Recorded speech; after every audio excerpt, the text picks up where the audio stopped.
इकाइयाँ हैं मिल्लत इस्लामिया की, ये तमाम कंट्रीज़ मिल के, और उसमें पाकिस्तान जो है वो एक रोल मॉडल है। चूँकि पाकिस्तान वो वाहिद कंट्री है जिसको एक्ट ऑफ नेचर के ज़रिए से नहीं बना, बल्कि एक आइडियोलॉजिकल मूवमेंट के नतीजे में बना है। और अगर आप इंडो पाक को देखें तो इंडो पाक सब कॉन्टिनेंट इतना बड़ा सब कॉन्टिनेंट है, इतनी बड़ी पॉपुलेशन है और इतनी वैरायटी है वहाँ पर मुख्तलिफ रेसेस की, एथनिक और दीगर चीज़ों की। लेकिन वो क्या चीज़ थी जिसने पाकिस्तान के लिए एक बाइंडिंग फोर्स क्रिएट कर दी और हम पाकिस्तान बनाने में कामयाब हो गए? तो वो दो चीज़ें जो हमने वहाँ डिमांड की थी, एक डिमांड की थी हमने एक जियोग्राफी, लेकिन जियोग्राफी पहले भी एग्जिस्ट करती थी, ये हमने कोई नई जियोग्राफी नहीं डिमांड की थी।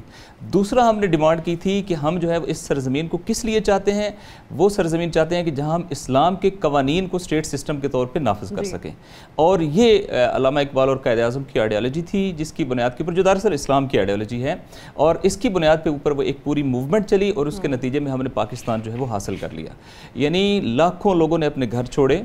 लाखों लोगों ने अपने कब्रिस्तान छोड़े, उन्होंने अपनी आबाई ज़मीनें छोड़ी, उन्होंने तारीख़ की सबसे बड़ी हिजरत की, इसलिए की कि वो इस सरज़मीन पर क्यों आएँ, इस सरज़मीन पर क्यों शिफ्ट हों, ताकि इस सरज़मीन पर इस्लाम की हाकमियत का अमली तौर पे वो मुशाहिदा कर सकें। तो पहली बात यह है कि हमें ड्रिफ्ट किया गया एक आइडेंटिटी क्राइसिस में,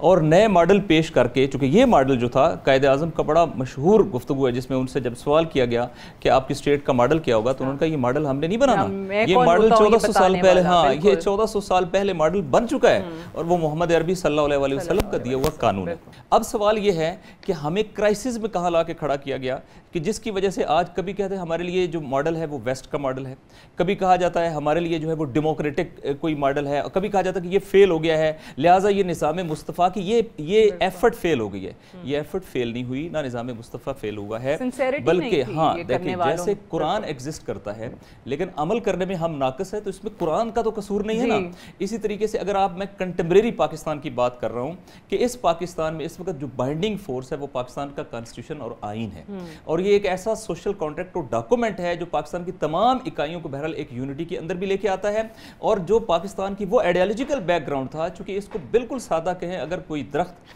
अपनी जड़ों से कट जाए तो वो सर्वाइव नहीं कर सकता। एक कंट्री जो आइडियोलॉजी की बेस पे हासिल शुदा है, अगर वो अपने आइडियोलॉजिकल बैकग्राउंड से कट जाए तो वो कंट्री भी बिलाखिर सर्वाइव नहीं कर सकता। जितनी हमारे लिए अपनी जोग्राफियाई सरहदें इंपॉर्टेंट है, उतना ही ज़्यादा हमारे लिए अपनी आइडियोलॉजिकल सरहदें हैं। और अब यहाँ पर जो सिचुएशन है वो ये है कि जो आइन है, इस आइन को जब आप देखते हैं तो आइन के अंदर सोवरेनिटी हमने अवाम को नहीं दी, हमने sovereignty goes to Allah almighty. आइन में हाकिमियत आला अल्लाह की है,